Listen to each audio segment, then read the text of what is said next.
on the shore of Lake Ontario where the Niagara River comes out at Fort Niagara State Park. Check it out.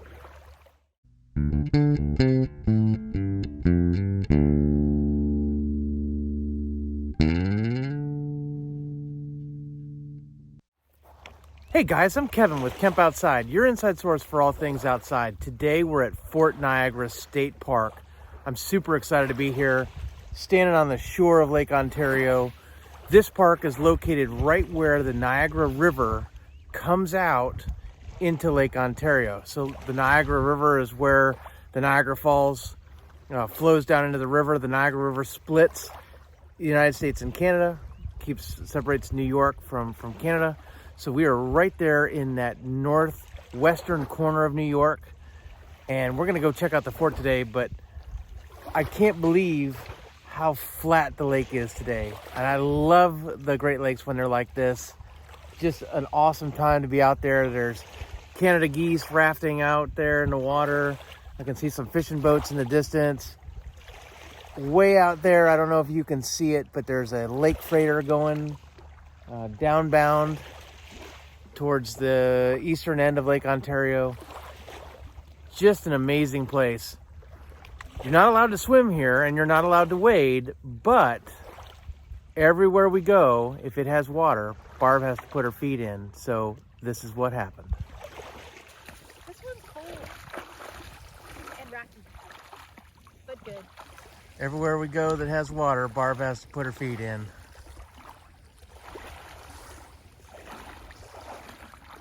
This means she's put her feet in 4 of the 5 Great Lakes. Our last one will be Lake Huron. So hopefully we won't get in trouble with New York State Parks over putting her feet in the water, but it's really cool. She's been in 4 of the 5 Great Lakes. You know what that means, guys? A Lake Huron trip in the works, coming up soon. Stay tuned. Let's go see what Fort Niagara State Park has to offer.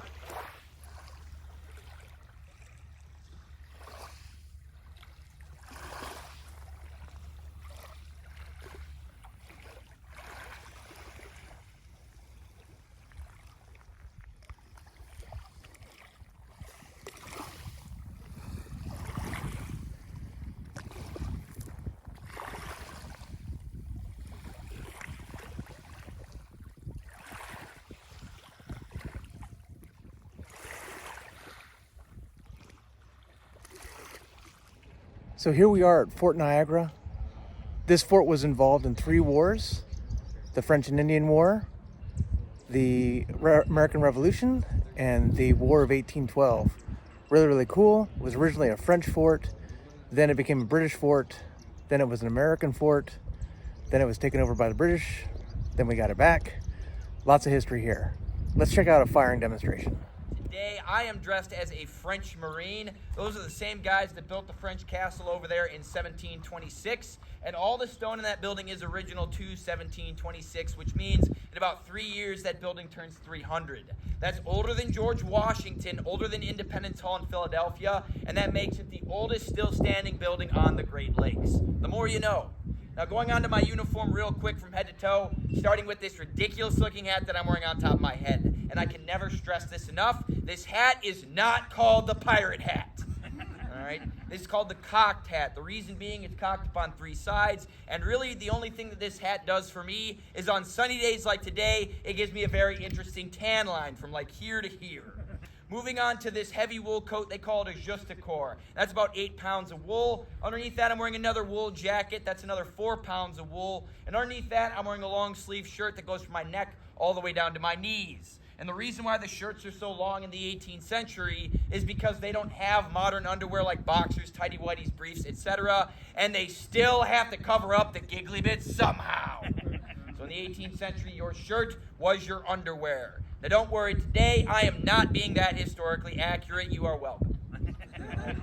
Now below that, I've got some wool knee breeches, which are like wool shorts. And you see lots and lots of wool on my person because in the 18th century, wool is cheap and durable, so perfect for soldiers. If you go camping, bring some wool with you because if wool gets wet, it can still keep you warm. Fun fact. But cheap and durable is why they're wearing it. It also gives me license to say this. In the summer, this uniform really seals in the flavor.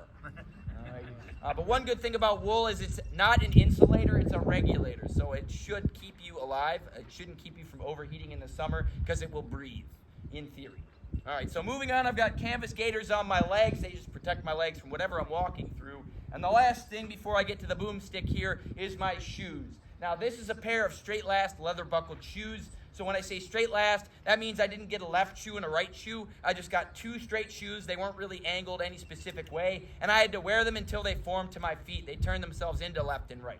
Now, it's pretty uncomfortable for a few weeks, but the reason they do this in the 18th century is because straight last shoes are easier to mass produce. You're not making lefts and rights, two different shoes. You're just making the same shoe over and over again. So that's why they wore them back then. Today I'm wearing straight last shoes because I've already broken them in. And I've already broken them in because I'm a masochist and I like my job. And I like my job because I get to shoot guns for people. And most of the time I'm shooting this one. This is my boomstick, or more formally known as the smoothbore flintlock musket. Now, the range on this weapon. A lot of people think you can't hit the broadside of a barn with a musket for some reason. I got tired of hearing that, so me and my coworkers, we went to a range. We traced one of them out onto some cardboard and used that silhouette as a target. We did a series of tests at varying ranges, and when we were done, we found that you could nail a human-sized target fairly center mass with a musket between about 100 to 150 yards. Wow.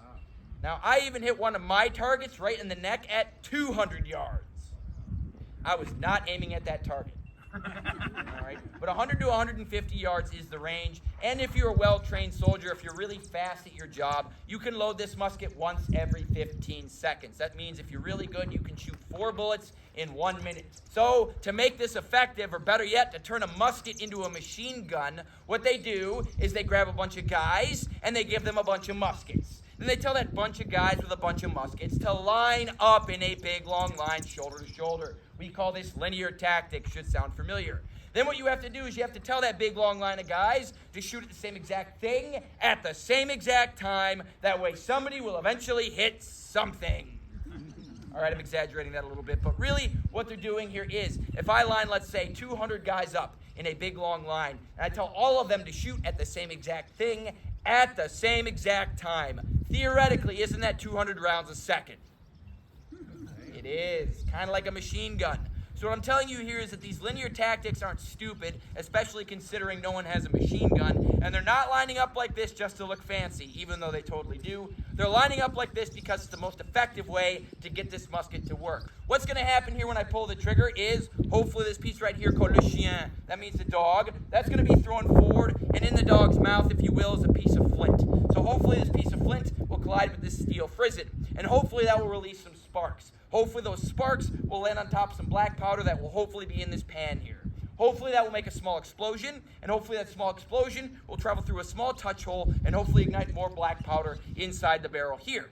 So hopefully that explosion inside the barrel will hopefully create enough pressure to hopefully send my round lead 60 caliber musket ball out, hopefully for me as a Frenchman, into some English pig dog's chest. And by the way, the bias towards the English comes with this very French uniform. But what word did I say a lot in that explanation? Yeah, you got it. Hopefully. And I do that on purpose because the gun doesn't like to go off in weather conditions such as the sleet, the snow, the hail, the rain, too hot, too cold, too windy, too foggy, too muggy, too humid. Thursdays aren't real good either. Just kidding. But I will give you a serious disclaimer. The gun doesn't always like to go off on the first try, so don't laugh at me too hard until at least the 5th misfire. All right, so first thing I got to do is grab a cartridge out of my cartridge box. By the way, this is probably one of the coolest fanny packs you're ever going to see. All right, the reason why it's so cool is because, number one, it's got this neat logo on it, but the coolest part about it is it's filled with explosives. Yeah, and speaking of which, here's my cartridge, just a paper tube filled with black powder, and there'd be a round lead 60 caliber musket ball right here at the bottom of the cartridge in the 18th century. However, today I decided not to use one with a musket ball in it because up until now, most of you have been fairly well behaved. Just kidding. New York State really hates it when I kill people. and the insurance company isn't too fond of it either. So no musket ball, but it will still go boom, so don't be discouraged. Now I'm going to open this with my teeth. Bon appetit. I'm going to pour some of the black powder into the pan. I'm going to shut the pan. I'm going to pour the rest of the cartridge down to the bottom of the barrel. Now what I'm left with is this paper tube and what would be that 60 caliber round lead musket ball. So to tell you the truth, the barrel here is a 62 caliber barrel. That means it's 0.62 inches in diameter, and I'm using a 60 caliber ball. So that means the ball is loose fitting in the barrel. And the reason for that is so I can load it faster. A loose fitting ball is going to be a lot easier to load than a tight fitting one. All right, and if that's the case, without this piece of paper, if I decide to saunter up to the top of that hill and I point my gun down at the enemy, without the paper, what happens to the loose-fitting musket ball? It falls out. And how stupid do I look at that point? Really, very, and extremely, all acceptable answers. So I'm going to take out my ramrod. I'm going to ram the paper down with what would be the musket ball. Another thing that paper is going to do for me is it's going to make the shot more accurate because it's going to prevent the musket ball from bouncing within the barrel. All right. Today, all it does for us is gives me a bigger boom. So you're welcome.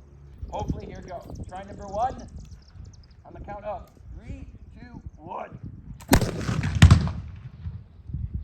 Yeah. Boom. All right. We really enjoyed the live fire demonstration, and it was a great way to learn about what life was like at Old Fort Niagara.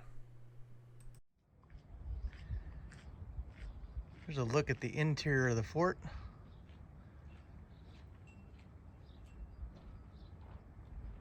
That building there is the oldest building on the Great Lakes. We'll be over there in a minute.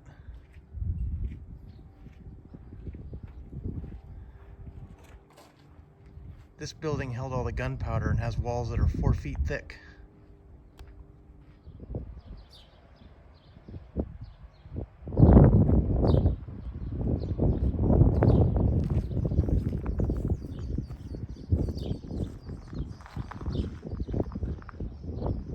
We're missing some cannons.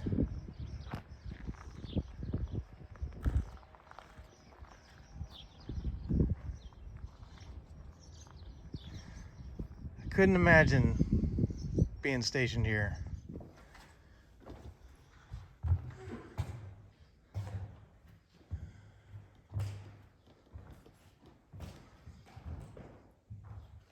This is where they store all the gunpowder. 4 foot thick walls. And as they said, they know that the walls held because this building has been through 3 wars.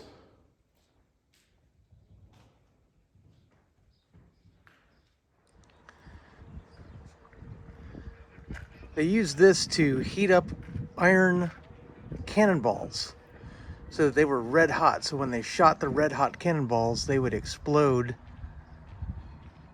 on whatever they hit.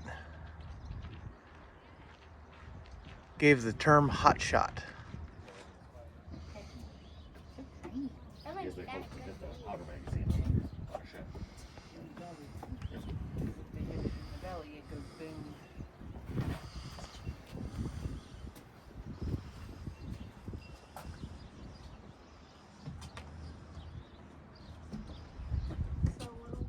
Where the Niagara River meets Lake Ontario.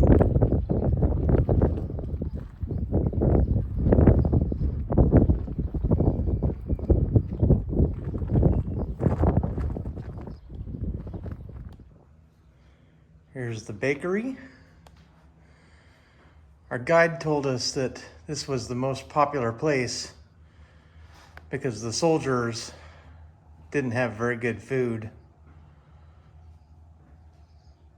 And so being able to get fresh baked bread was definitely a favorite.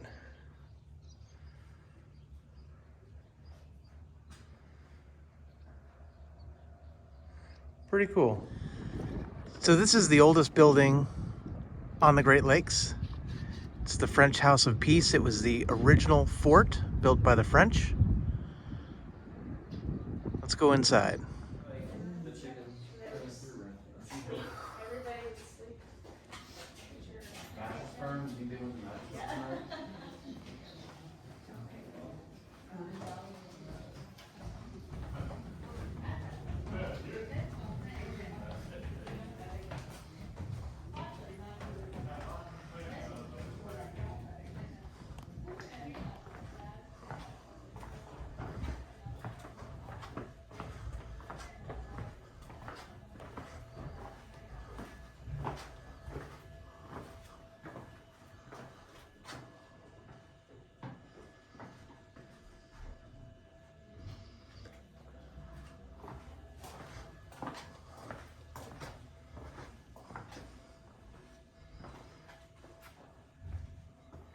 bunks.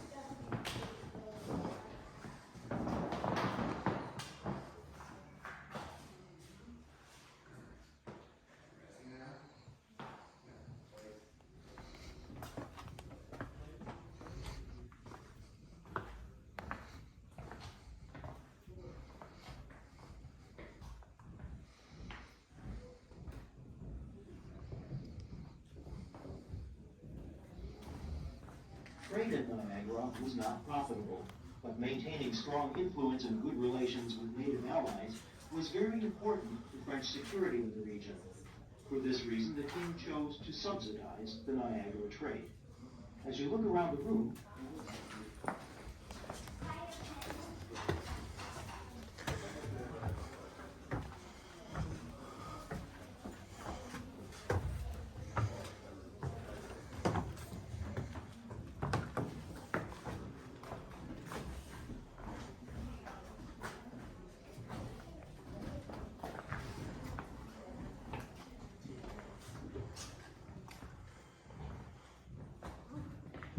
Chapel.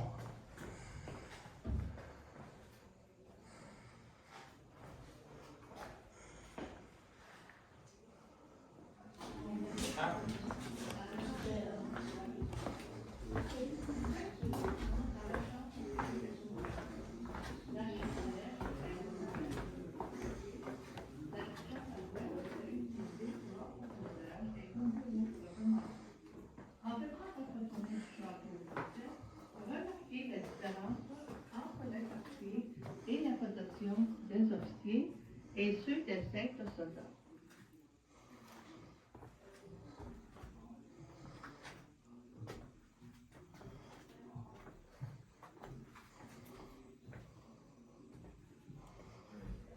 there was a wide social gulf between the officer and the enlisted man, as reflected in the items displayed in this room. Not only did the officer have private space, The officers' chambers. correspondence about the needs of the fort and developments in the surrounding region. French junior officers' room.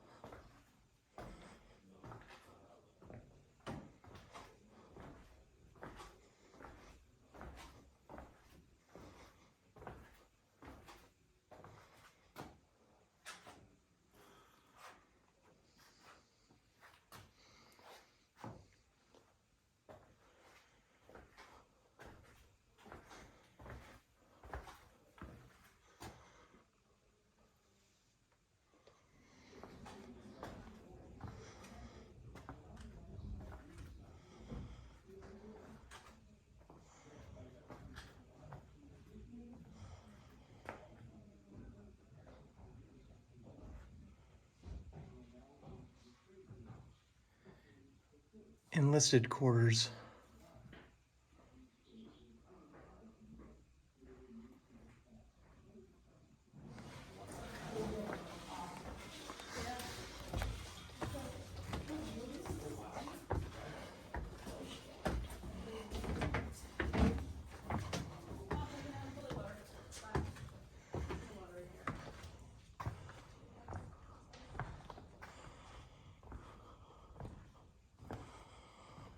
Wow. Those were gun ports.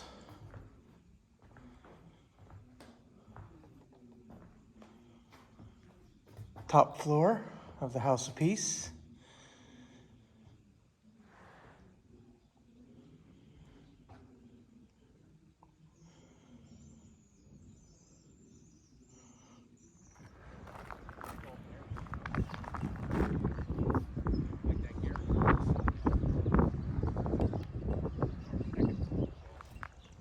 Little blacksmith shop.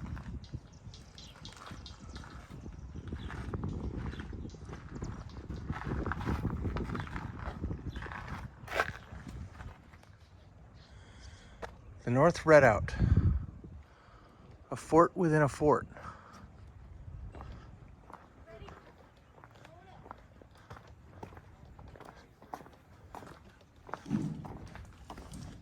Hello. Hello, how are you? Good.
Now we're talking. A little bit of firepower up here.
So look from atop the earthen berms.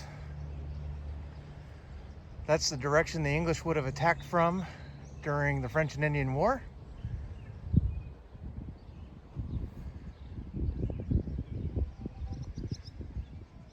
And then a look back on the fort itself.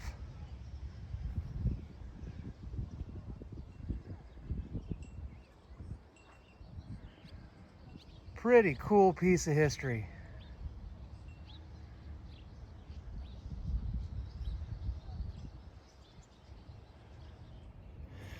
So as you can imagine, this fort has gone through several iterations throughout history. The first war was the French and Indian War. It was a French fort. The French were trying to control the trade routes to the central parts of North America, and the primary mode of transportation was by water, and the Great Lakes were the key to control. And so the French wanted to control that and the fur trade. And so the British wanted to control the fur trade as well. So that started a war between the British and the French with Native Americans involved. This fort also saw battles during the American Revolution, where colonists attacked the fort to take it over from the British. And then it also saw battles during the War of 1812, where the British took the fort from the Americans and then had to give it back at the end of that war. So this fort has seen 3 major wars, and then also had a role to play in World War I. POWs were housed here in World War I, and it was a military base for a while. So lots and lots of different pieces of history all come together here. But on these grounds is where people fought and died. Amazing, amazing piece of history. I'm so glad it's preserved. I love stuff like this. Anytime I can combine natural resource protection like a state park with historical, historical and cultural importance, that's a win for me. So I am so glad I visited this fort. I'm gonna walk around a little bit more. I'm gonna hit the gift shop, and then it's gonna be time to find an awesome place on Lake Ontario to have a picnic lunch.